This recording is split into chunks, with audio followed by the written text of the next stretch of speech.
आज के लेक्चर में हम जो चीज़ें रिवाइज करेंगे वो आपके सामने लिखी हुई मौजूद हैं। सब सीक्वेंस और सीक्वेंस की आपस में कन्वर्जेंस की रिलेशन देखेंगे।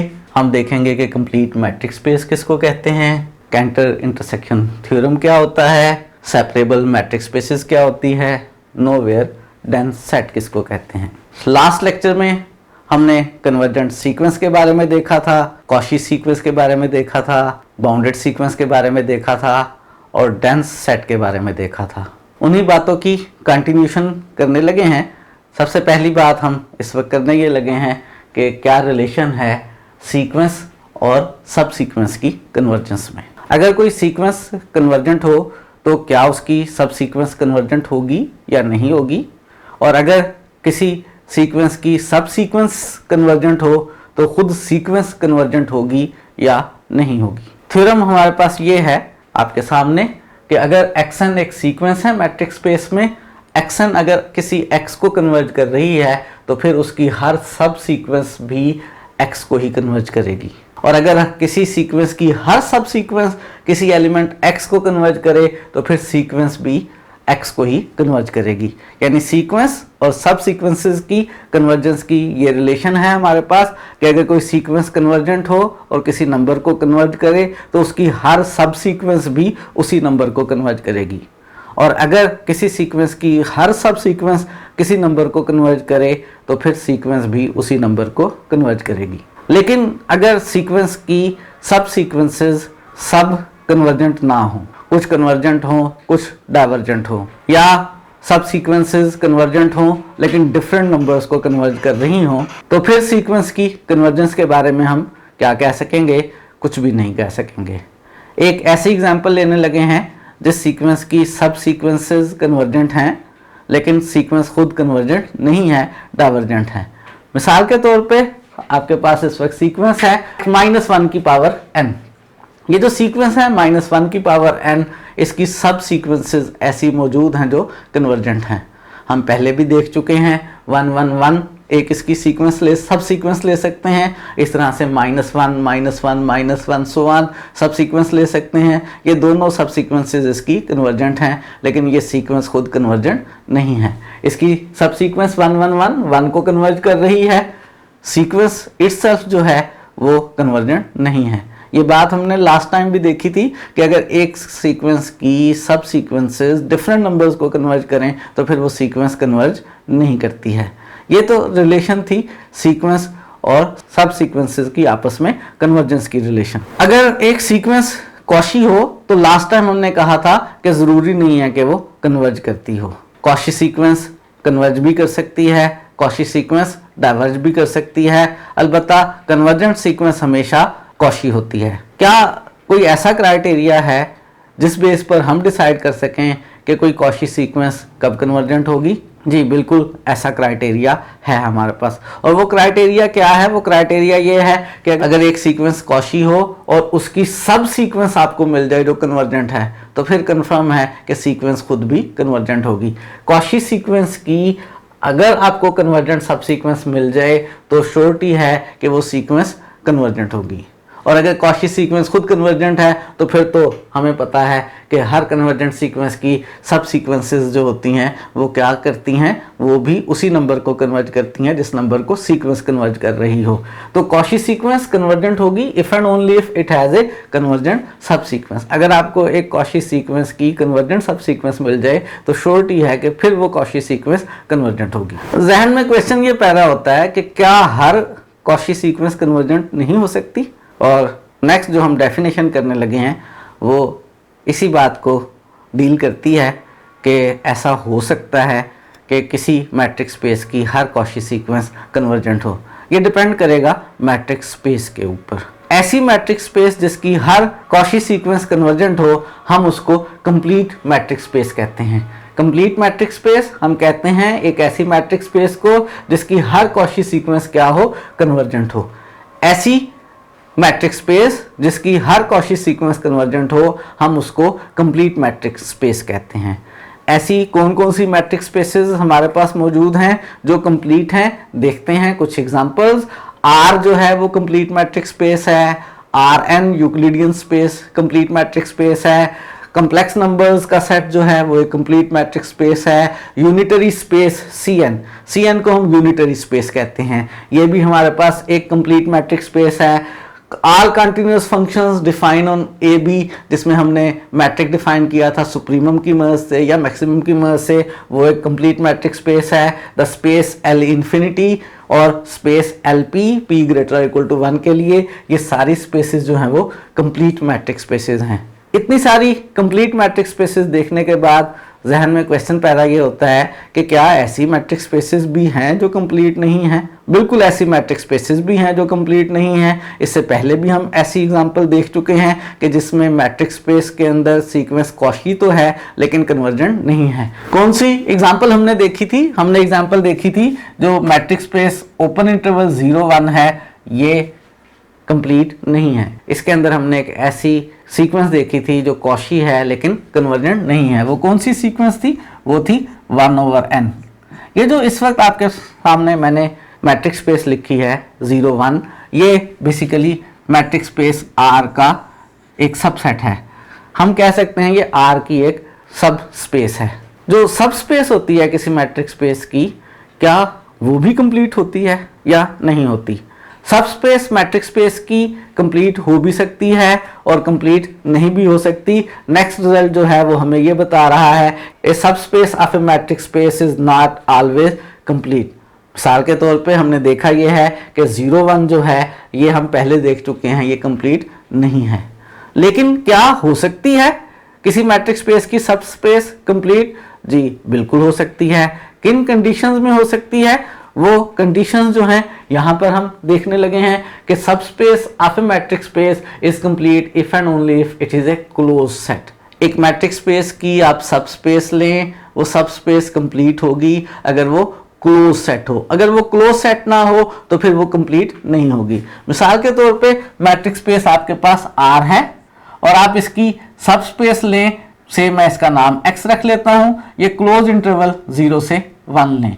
ये क्लोज इंटरवल 0 से 1 हमें मालूम है ये क्लोज सेट है। अगर ये क्लोज सेट है तो इसका मतलब है ये एज ए सब स्पेस एक कंप्लीट मैट्रिक स्पेस है।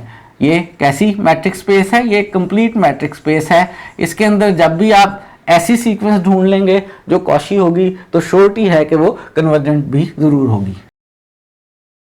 तो जो मैट्रिक स्पेस की सब स्पेस 0 1 है मैट्रिक स्पेस R की, ये कंप्लीट मैट्रिक स्पेस है क्योंकि ये एक क्लोज सेट है। कुछ और एग्जांपल्स देखते हैं। क्या रैशनल नंबर्स के सेट को हम सब स्पेस लें R की तो ये कंप्लीट मैट्रिक स्पेस है? हम देख चुके हुए हैं कि जो रैशनल नंबर्स का सेट है वो क्लोज सेट नहीं है। क्यू का क्लोजर R के इक्वल आ जाता है, इसका मतलब है क्यू क्लोज सेट नहीं है, ये एक कंप्लीट मैट्रिक स्पेस नहीं है। क्यू R की सब स्पेस है लेकिन ये एक कंप्लीट मैट्रिक स्पेस नहीं है। एक और एग्जांपल देखते हैं सब स्पेस की जो कि कंप्लीट नहीं है। फर्ज करें हमने x जो है वो स्पेस ली है पॉलिनोमियल फंक्शंस की, यानी इसमें पॉलिनोमियल्स हैं। इसमें किस तरह के एलिमेंट्स हो सकते हैं? इसमें पॉलिनोमियल्स हैं। For example p of x है x स्क्वायर या q ऑफ x है 2x प्लस 1। किसी भी तरह की पॉलिनोमियल्स जो हैं वो इसमें हो सकती हैं। हमने वो पॉलिनोमियल्स लिए हैं जिनके लिए डोमेन हमने 0 से 1 सेट लिया है। इस मैट्रिक स्पेस के अंदर मैट्रिक का क्या फार्मूला ले रहे हैं कि जब भी दो पॉलिनोमियल्स f और g लें और उनके दरमियान हम d कैलकुलेट करें तो वो क्या होगा? f of t minus g of t का मॉडुलस और इसकी मैक्सिमम वैल्यू t को 0 और 1 के दरमियान से लेते हुए। ये एक कंप्लीट मैट्रिक स्पेस नहीं है। अगर कंप्लीट मैट्रिक स्पेस नहीं है तो हमें लेनी है इसके अंदर एक ऐसी सीक्वेंस जो कॉची हो लेकिन कन्वर्जेंट ना हो। मैंने एक सीक्वेंस ली है इसके अंदर Pnx, ये पॉलिनोमियल्स हैं। पॉलिनोमियल्स के बारे में आप अच्छी तरह से जानते हैं। अगर मैं इसमें से P1x लूं तो वो 1 प्लस x है, P2x लूं तो वो 1 plus x square over 2 factorial है। ये मेरे पास एक सीक्वेंस ऑफ पॉलिनोमियल्स है। हम चेक कर सकते हैं कि ये एक कॉची सीक्वेंस है। जब हम इस सीक्वेंस की लिमिट हल करते हैं n अप्रोचेस टू इन्फिनिटी तो आपको याद होगा ये मैक्लारन सीरीज बन जाती है और ये e की पावर x के इक्वल आ जाता है। e की पावर x एक पॉलिनोमियल नहीं है। तो हमारे पास ये सीक्वेंस है पॉलिनोमियल्स की, ये इस मैट्रिक्स स्पेस x के अंदर है, ये कॉशी है, लेकिन ये जिस फंक्शन को कन्वर्ज कर रही है वो फंक्शन एक पॉलिनोमियल नहीं है, यानी वो e पावर x x का एलिमेंट नहीं है। तो पॉलिनोमियल्स वाली जो हमारे पास मैट्रिक्स स्पेस है, ये पॉलिनोमियल्स वाली मैट्रिक्स स्पेस एक कंप्लीट मैट्रिक्स स्पेस नहीं है। एक और एग्जांपल देखते हैं ऐसी मैट्रिक्स स्पेस की जो कंप्लीट नहीं है। मैट्रिक्स स्पेस हमारे पास x है, x के अंदर कंटिन्यूस फंक्शंस हैं। कौन से कंटिन्यूस फंक्शंस हैं? ऐसे जिनकी डोमेन 0 से 1 है। और इस मैट्रिक्स स्पेस x के अंदर दो फंक्शंस f और g के दरमियान d का फार्मूला क्या है? इंटीग्रल ले लें 0 से 1 f of t minus g of t का मॉडुलस dt। ये जो मैट्रिक्स स्पेस है हमारे पास, ये मैट्रिक्स स्पेस एक कंप्लीट मैट्रिक्स स्पेस नहीं है। क्यों नहीं है कंप्लीट मैट्रिक्स स्पेस? उसके लिए हम देखते हैं एक ऐसी सीक्वेंस जो इसमें कॉशी है लेकिन कन्वर्जेंट नहीं है। हमारे पास ये एक सीक्वेंस है आपके सामने, इसके अंदर xmt, इस सीक्वेंस के फंक्शन का ये फार्मूला है। इस सीक्वेंस को हमने स्टार्ट किया है m ग्रेटर इक्वल टू 3 से। अगर हम इस सीक्वेंस की फर्स्ट टर्म x3t बनाएं तो वो x3t किसके इक्वल है? इसके तीन फार्मूला ही हैं। सबसे पहले t अगर 0 से 1/2 के दरमियान है तो t 0 से 1/2 के दरमियान इस सीक्वेंस के पहले फंक्शन x3t का फार्मूला 0 है। अगर t की वैल्यू 1/2 से लेकर 1/2 प्लस m यानी 3 1/3, इसको ऐड करने पे 5/6 तक लें तो हमारे पास आंसर है। m की जगह यहां आप 3 लिखें तो 3 इंटू t माइनस 1/2।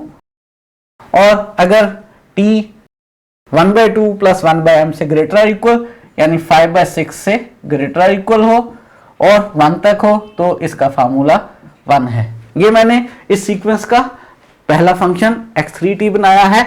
अगर आप इसका ग्राफ स्केच करें तो वो ग्राफ हमारे पास बन रहा है 0 से लेकर 1/2 तक, ये x एक्सिस के ऊपर, 1/2 से 5/6 तक, यहाँ y कोऑर्डिनेट 1 पे एक ऐसी स्ट्रेट लाइन, और 5/6 से 1 तक एक ऐसी स्ट्रेट लाइन जिसका जो हमारे पास y है वो 1 के इक्वल है।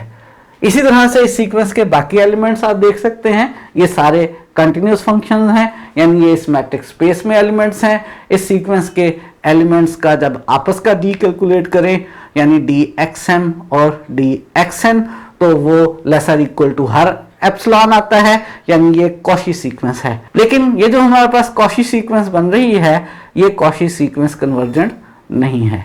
इसका बाकायदा प्रूफ किया जा सकता है, लेकिन फिलहाल हम प्रूफ नहीं करेंगे क्योंकि फिलहाल हम चीज़ों को सिर्फ रिवाइज कर रहे हैं, हम एमसीक्यू के हिसाब से तैयारी कर रहे हैं। तो ये मैंने आपको एक और एग्जांपल दी है ऐसी मैट्रिक्स स्पेस की जो कंप्लीट मैट्रिक्स स्पेस नहीं है। याद रहे, अगर यही मैट्रिक्स स्पेस हम x लेते, इसमें कंटिन्यूस फंक्शन लेते जिनकी डोमेन 0 1 होती, लेकिन d का फार्मूला हम लेते f of t minus g of t का मॉडुलस का मैक्सिमम, तो वो वाली मैट्रिक्स स्पेस हम कह चुके हैं कि वो कंप्लीट मैट्रिक्स स्पेस है। यानी मैट्रिक्स स्पेस के कंप्लीट होने का सिर्फ सेट के ऊपर डिपेंड नहीं करता, बल्कि सेट के साथ साथ मैट्रिक के ऊपर भी डिपेंड करता है। और नेक्स्ट रिजल्ट ये है कि अगर A एक मैट्रिक्स स्पेस का सबसेट है, X A D में होगा, A का लिमिट पॉइंट होगा, इफ एंड ओनली इफ आपको एक सीक्वेंस मिल जाए सेट A के अंदर जो X को कन्वर्ज कर रही हो। कोई पॉइंट किसी मैट्रिक्स स्पेस का लिमिट पॉइंट होगा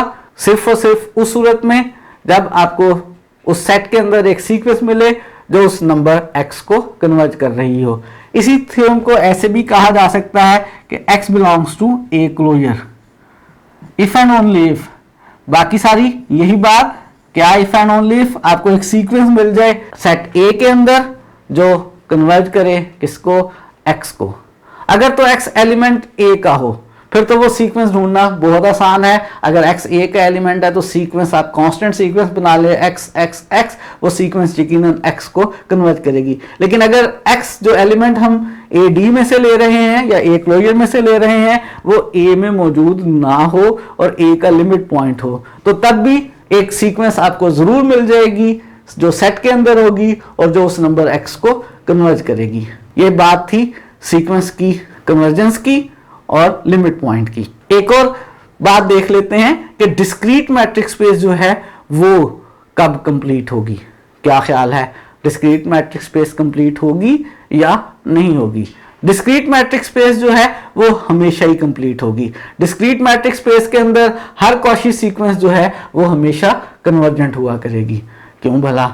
अगर डिस्क्रीट मैट्रिक स्पेस के अंदर कोई सीक्वेंस कॉची होगी, इसका मतलब है उसकी टर्म्स का डी आपस में करीब है, बहुत करीब है टर्म्स सीक्वेंस की। अगर वो टर्म्स आपस में करीब हैं तो बेसिकली वो सारी सेम ही हैं, और अगर वो सारी सेम है यानी सीक्वेंस कांस्टेंट है, तो कांस्टेंट सीक्वेंस जो होती है डिस्क्रीट मैट्रिक स्पेस में सीक्वेंस कन्वर्जेंट सिर्फ और सिर्फ उसी वक्त होती है जब वो कांस्टेंट हो। तो डिस्क्रीट मैट्रिक स्पेस के अंदर हर कॉची सीक्वेंस कांस्टेंट होगी, और अगर हर कॉची सीक्वेंस कांस्टेंट है तो हर कॉची सीक्वेंस कन्वर्जेंट भी होगी। और अब हम देखना चाहते हैं कि कैंटर इंटरसेक्शन थ्योरम क्या है। लेकिन कैंटर इंटरसेक्शन थ्योरम को देखने से पहले हम देखने लगे हैं कि मैट्रिक स्पेस के अंदर नेस्टेड सीक्वेंस का क्या मतलब होता है।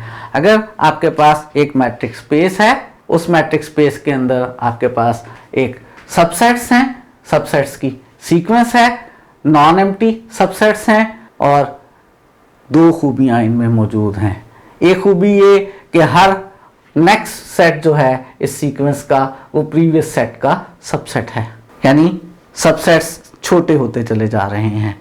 और दूसरी खूबी अगर इसमें ये मौजूद हो कि इस सीक्वेंस के एलिमेंट्स का डायमीटर लेकर जब हम सीक्वेंस बनाएं, यानी delta A1, delta A2, delta A3, ये डायमीटर्स हैं। डायमीटर्स लेंगे तो वो रियल नंबर्स आएंगे, उन रियल नंबर्स की सीक्वेंस बनाए और वो सीक्वेंस कन्वर्ट करे जीरो को as n approaches to infinity, तो हम ऐसी सीक्वेंस को कहेंगे वो नेस्टेड सीक्वेंस है। एग्जाम्पल आप देख सकते हैं। अगर फर्ज करें मैं एक सीक्वेंस ले लूं ik -1/2 पावर k से 1/2 पावर k तक, ये सीक्वेंस नेस्टेड सीक्वेंस है। इस सीक्वेंस का हर नेक्स्ट एलिमेंट जो है वो प्रीवियस एलिमेंट का सबसेट है। k की वैल्यू हम स्टार्ट कर रहे हैं 1 2 3 से सो ऑन।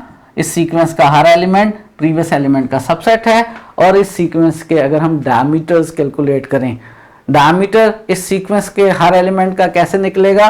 सेकंड एलिमेंट में से फर्स्ट एलिमेंट को माइनस करके वो जो डायमीटर्स की सीक्वेंस बनेगी वो टेंड्स टू जीरो है as n approaches to infinity. इस तरह की सीक्वेंस ऑफ सेट्स को मैट्रिक स्पेस के अंदर हम नेस्टेड सीक्वेंस कहते हैं। और नेस्टेड सीक्वेंस की मदद से हम डिस्क्राइब करने लगे हैं कैंटर इंटरसेक्शन थ्योरम को। मैट्रिक स्पेस कंप्लीट होगी कब होगी? If and only if every nested sequence of close sets has a singleton intersection. एक मैट्रिक स्पेस कंप्लीट होगी उस सूरत में अगर उसकी आप हर नेस्टेड सीक्वेंस लें जो क्लोज सेट्स की हो। नेस्टेड सीक्वेंस के अंदर इटसेल्फ हमने क्लोज सेट होना डिफाइन नहीं किया है। हमने कहा है नेस्टेड सीक्वेंस होगी, मैट्रिक स्पेस के सबसेट्स हों, हर सीक्वेंस का नया सेट जो है वो प्रीवियस सेट का सबसेट हो, सीक्वेंस के सेट्स के डायमीटर्स लेकर सीक्वेंस बनाएं तो वो टेंड्स टू जीरो हो as n approaches to infinity. इसमें हमने कभी नहीं कहा कि वो क्लोज सेट्स की सीक्वेंस हो। गो कि मैंने यहाँ पर ये जो सीक्वेंस एग्जाम्पल में ली है ये क्लोज सेट्स की है, लेकिन अगर मैं ओपन इंटरवल्स की सीक्वेंस बना लूं तो वो भी नेस्टेड सीक्वेंस ही होगी। अगर मैं ओपन इंटरवल्स -1/2k से लेकर 1/2k तक की बना लूं तो ये भी एक नेस्टेड सीक्वेंस ही है। लेकिन कैंटर इंटरसेक्शन थ्योरम ये कहता है कि नेस्टेड सीक्वेंस अगर क्लोज इंटरवल्स की हो और हर क्लोज इंटरवल्स की नेस्टेड सीक्वेंस का जब आप इंटरसेक्शन लें और उसमें सिर्फ सिंगलटन एलिमेंट आए, क्या आए? एक एलिमेंट आए, वो सिर्फ सिंगलटन सेट बने सारी सीक्वेंस का जो इंटरसेक्शन है, तो फिर जो मैट्रिक स्पेस है वो कंप्लीट मैट्रिक स्पेस होगी। एक मैट्रिक स्पेस अगर कंप्लीट है तो उसमें हर nested sequence of close sets का जब आप इंटरसेक्शन लेंगे तो वो एक एलिमेंट वाला सेट आएगा। और अगर किसी मैट्रिक स्पेस में हर नेस्टेड सीक्वेंस जो क्लोज सेट्स की हो उसका इंटरसेक्शन सिंगलटन सेट बन रहा हो तो फिर वो मैट्रिक स्पेस क्लोज्ड होगी। आर को जब हमने क्लोज प्रूफ किया था तो इसी थ्योरम की मदद से प्रूफ किया था। ये बात थी कैंटर इंटरसेक्शन थ्योरम की। और अब हम बात करने लगे हैं कि सेपरेबल मैट्रिक स्पेस हम कैसी मैट्रिक स्पेस को कहते हैं। अगर आपको एक मैट्रिक स्पेस के लिए एक सबसेट मिल जाए जो डेंस हो और काउंटेबल हो। किसी मैट्रिक्स स्पेस में अगर आपको उसका काउंटेबल डेंस सेट मिल जाए तो हम उस मैट्रिक्स स्पेस को कहेंगे वो सेपरेबल मैट्रिक्स स्पेस है। मिसाल के तौर पे मैट्रिक्स स्पेस R जो है वो सेपरेबल है। याद करें मैट्रिक्स स्पेस का कौन सा ऐसा सबसेट है जो काउंटेबल भी है और डेंस भी है। डेंस सबसेट याद करवा दूं कौन सा होता है। अगर आपके पास X एक मैट्रिक्स स्पेस हो, A इस मैट्रिक्स स्पेस का सबसेट हो, तो हम कहते हैं A डेंस है अगर A का क्लोजर किसके इक्वल आ जाए, X के इक्वल आ जाए। अगर आपको किसी मैट्रिक्स स्पेस में ऐसा डेंस सबसेट मिल जाए जो काउंटेबल हो तो हम उस मैट्रिक्स स्पेस को सेपरेबल स्पेस कहते हैं। R एक हमारे पास सेपरेबल मैट्रिक्स स्पेस है क्योंकि R का सबसेट Q हमारे पास ऐसा सबसेट है जो R में डेंस है और Q काउंटेबल भी है। इसके अलावा एक और एग्जांपल देख लेते हैं। अगर हम मैट्रिक्स स्पेस C की बात कर लें तो मैट्रिक्स स्पेस C भी सेपरेबल है। C क्यों सेपरेबल है? इसमें Q क्रॉस Q जो है यानी ऐसे कम्प्लेक्स नंबर्स जिनके रियल और इमेजिनरी पार्ट्स जो हैं वो रैशनल नंबर्स हों, उन नंबर्स का सेट बना लें तो वो C के अंदर डेंस होता है। Q काउंटेबल है तो Q क्रॉस Q भी काउंटेबल है। याद रहे अगर कोई सेट A काउंटेबल हो तो A क्रॉस A भी काउंटेबल होता है। या याद रहे अगर दो सेट्स A और B काउंटेबल हों तो A क्रॉस B भी काउंटेबल होता है। Q काउंटेबल है, Q क्रॉस Q काउंटेबल है। ये जो Q क्रॉस Q है यानी ऐसे कम्प्लेक्स नंबर्स जिनके रियल और इमेजिनरी पार्ट्स रैशनल नंबर्स हैं, इसका क्लोजर लें तो वो पूरे C के इक्वल आ जाता है। C भी एक सेपरेबल मैट्रिक्स स्पेस है। एक डिस्क्रीट मैट्रिक्स स्पेस कब सेपरेबल होगी? यानी मैट्रिक्स स्पेस हो, डिस्क्रीट मैट्रिक्स स्पेस हो, हमें ढूंढना होगा उसके अंदर एक ऐसा सबसेट जो काउंटेबल हो और जिसका क्लोजर मैट्रिक्स स्पेस के इक्वल ही हो। याद कर लें कि डिस्क्रीट मैट्रिक्स स्पेस में हर सबसेट क्लोज्ड होता है।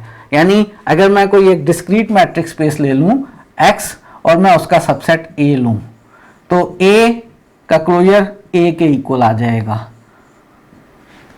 अगर हम चाहते ये हैं कि मैट्रिक्स स्पेस जो है डिस्क्रीट हो और सेपरेबल हो तो हमें इसका एक ऐसा सबसेट ढूंढना है जो काउंटेबल भी हो और डेंस भी हो। वो सिर्फ और सिर्फ एक ही सूरत में हो सकता है कि X इटसेल्फ, X का क्लोजर X के इक्वल होगा और ये काउंटेबल होगा। X के अलावा कोई और सबसेट लेंगे तो उसका क्लोजर वही आ जाएगा, X के इक्वल नहीं आएगा। तो एक डिस्क्रीट मैट्रिक्स स्पेस जो है वो सेपरेबल होगी एक ही सूरत में कि डिस्क्रीट मैट्रिक्स स्पेस खुद जो है वो काउंटेबल हो। अगर वो खुद काउंटेबल हो तो उसी को उसका सबसेट कंसिडर करेंगे और उसका क्लोजर उसके इक्वल आ जाएगा। यानी हमें एक काउंटेबल सबसेट मिल जाएगा जो कि डेंस होगा। तो डिस्क्रीट मैट्रिक्स स्पेस सिर्फ और सिर्फ उस सूरत में सेपरेबल होगी अगर वो खुद काउंटेबल है। यानी अगर मैं कहूं कि जी R�D0 डिस्क्रीट मैट्रिक्स स्पेस है तो ये सेपरेबल नहीं है। क्यों सेपरेबल नहीं है? क्योंकि R जो है वो हमें मालूम है कि वो काउंटेबल नहीं है। R�D0 डिस्क्रीट मैट्रिक्स स्पेस ये सेपरेबल स्पेस नहीं है। आज के लेक्चर में हम आखिरी डेफिनेशन सीखने लगे हैं कि नोवेयर डेंस सेट जो है वो किसको कहते हैं। X अगर आपके पास एक मैट्रिक्स स्पेस हो, A उस मैट्रिक्स स्पेस का सबसेट हो, हम कहेंगे A जो है वो नोवेयर डेंस है अगर A के क्लोजर का आपको कोई इंटीरियर पॉइंट ना मिले। अगर आप A का क्लोजर लें और A के क्लोजर का कोई इंटीरियर पॉइंट ना मिले, A के क्लोजर का कोई भी पॉइंट लें, आप ऐसा ओपन बाल ना बना सकें जो A क्लोजर के अंदर ही मौजूद हो, तो हम कहेंगे कि जो सेट A है वो नोवेयर डेंस सेट है। मैट्रिक्स स्पेस X का एक सबसेट A नोवेयर डेंस कहलाएगा अगर A का क्लोजर किसी भी ओपन बाल को कंटेन ना करे। A के क्लोजर का जब आप इंटीरियर मालूम करें तो वो एम्प्टी सेट आए, उसका इंटीरियर पॉइंट कोई ना हो। कोई ऐसी एग्जांपल देख लेते हैं। अगर हम मैट्रिक्स स्पेस R की बात करें और R का सबसेट Z लें, Z का क्लोजर लें, Z का क्लोजर किसके इक्वल आएगा? Z याद है क्या है? जी बिल्कुल अच्छी तरह से आपको याद है, Z इंटीजर्स का सेट है। इसमें कोई पॉइंट भी इसका लिमिट पॉइंट नहीं है। जी का क्लोजर जी के इक्वल आ जाता है। अगर आप जी क्लोजर का इंटीरियर मालूम करें तो वो एम्प्टी सेट आता है, हैज़ नो इंटीरियर पॉइंट, इसका कोई इंटीरियर पॉइंट नहीं है। तो जी फिर कैसा सबसेट हुआ मैट्रिक्स स्पेस आर का? जी जो है वो नोवेयर डेंस सेट है। किसी भी मैट्रिक्स स्पेस का एक ऐसा सबसेट जिसके क्लोजर का इंटीरियर एम्प्टी सेट आए, जिसके क्लोजर का कोई इंटीरियर पॉइंट ना हो, हम उसको कहते हैं वो नोवेयर डेंस सेट है। आज के लिए इतनी ही बातें, ये जो चीज़ें हमने, ये जो टॉपिक्स हमने रिवाइज किए हैं, इन टॉपिक से रिलेटेड एमसीक्यूज करेंगे हम नेक्स्ट लेक्चर में।